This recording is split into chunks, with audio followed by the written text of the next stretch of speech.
inside of Piano. It's going to take, with that laser gate in front of it, quite a bit of utility. But Teb, what an opener onto Doom. 4v4 now, and it means Uno can get a little bit aggressive into Piano Avenger. The double. Unlucky.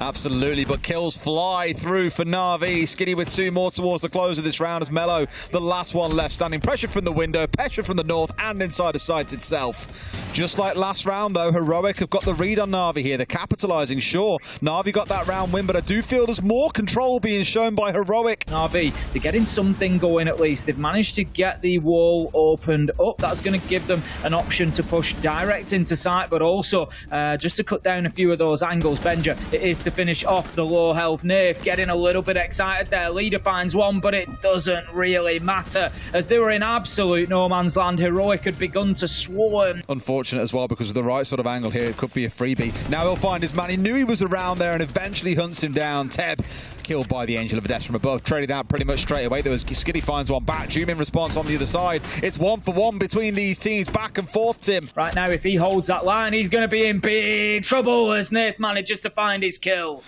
If he can get into a good angle, this could be damage. C4 in hand. Does he fall a little bit short? No, he doesn't even find him, Tim. I think he missed there on that throw, and that could have been a real big turnaround. Finds one, goes for the second, but Kayak don't miss those.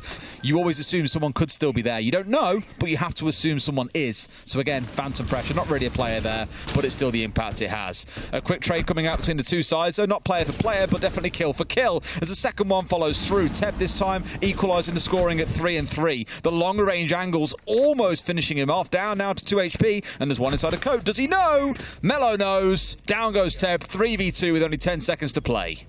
Na'Vi really need to get moving here. Kayak's going to be pushing himself inside a site now, trying to throw that case down, and it's all going to come down to the cover of Nath. He's watching for the echo drones. He sees it, he takes it out. It's going to give Kayak another opportunity. He has to stick this one. Nath manages to find shots, gets a kill, and that is putting Na'Vi in such a close position here to be able to do it. Nath loses his life, and as Kayak tries to reposition. When the drop away comes, as we see through the hatch, the Valk is gone. Benja back to sight, and that isn't going to happen. Easy. Mello waits his time. It's as easy as 1, 2, 3 days. It's some of the things I was watching G2 and I was concerned about is they're sending one player in to go and make a play, and there's no reaction from other players around them to capitalise on a potentially lost gunfight. No real ability to trade. They look a little bit scared, to be honest with you, Tim, and Heroic are giving them plenty good reason as well. They've decimated them on this top floor, Rome. Only one player left standing in the form of Kayak. He can't win this round alone, sadly, with this little time left on the clock. But, I mean, nice and cheeky, I'll give him that much. Balls to the wall, into sight we go, and let's see what happens. That's it, needing to just have that little bit more aggression, that little bit more impetus to get them into the map. Uno's on white stairs, in a position to potentially challenge Skiddy here. The heartbeat scanner's going to be telling him, I would imagine, exactly where he is. Mello manages to get the kill onto Teb, and right enough before he can go through and try to really secure that nade. Uno comes in, manages to get the trade out, and that leaves us now in a 3v1. Leader's trying to get anything going that he can. Nice shot through the soft wall there, just predicting the movement of Grizzly. Gets himself one, but needs two more. Cannot find them, and that round belongs to Uno. But with 24 seconds left to go, Heroic need to get moving.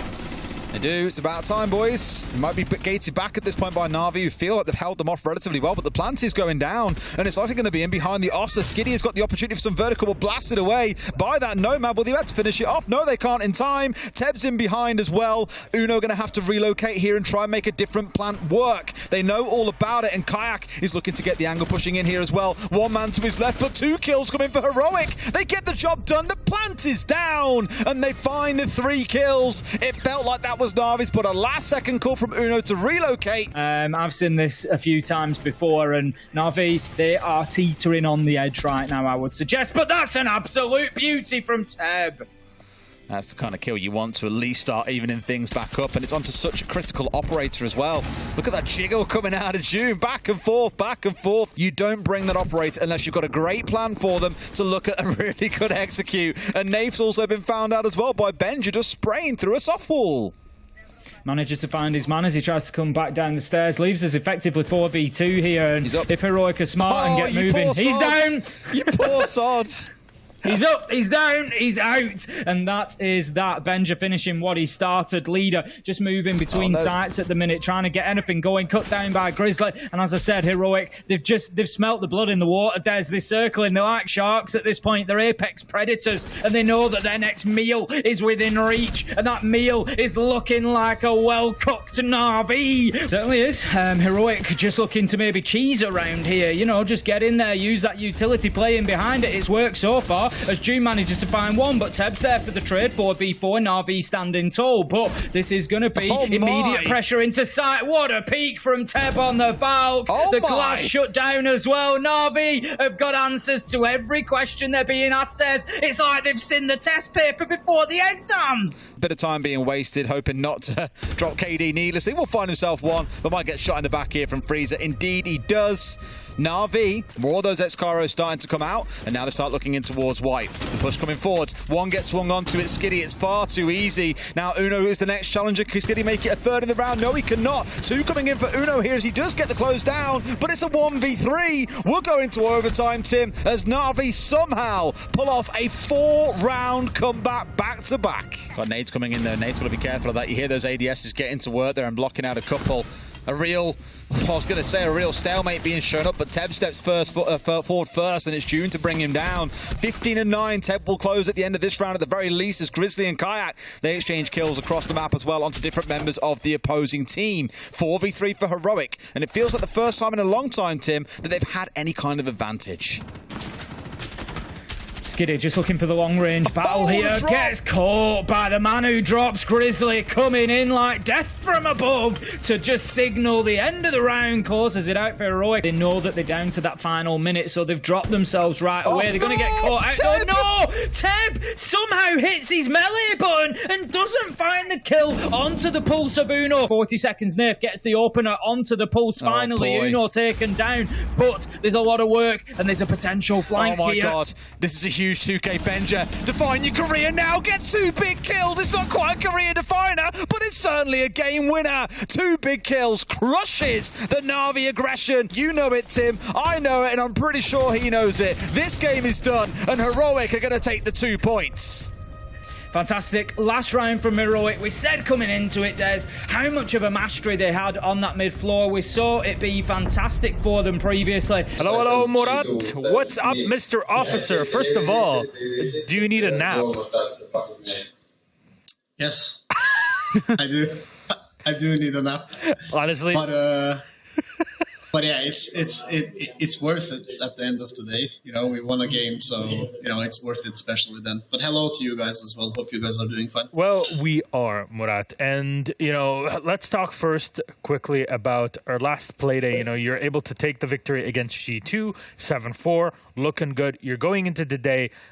What do you feel you've kind of learned from that matchup versus G2 that you could apply over the week of practice? I think honestly, our general mentality and work plan for this entire split has been not to prepare, like obviously we prepare towards each and one of the teams, but we also prepare ourselves the most.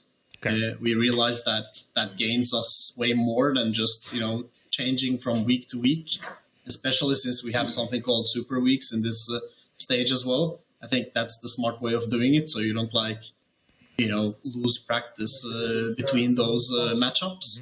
So that has been one of our successes, I guess. And also having a way more humble approach this split of just doing our thing and not focusing so much on the glamour and glitter and taking it day by day.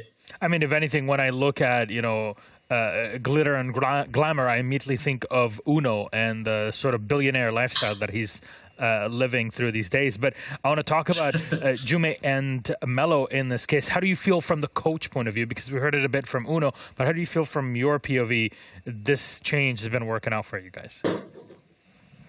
It's actually pretty cool. Like, one of the things that I'm really proud of us as a team is that we do give people chances, and both of them are obviously, like, to be frankly honest, Joom isn't even a tier 3 player, right? He's tier 4 if not anything else. And us giving that person a chance just shows, hopefully at least our humble approach to this. But what June brings that is like really good in our team is he brings that energy. He's not a quitter. He is a damn good player, but obviously he lacks experience, and that's what he's going to get with us. And I think having Uno as a leader next to that is extremely, extremely important.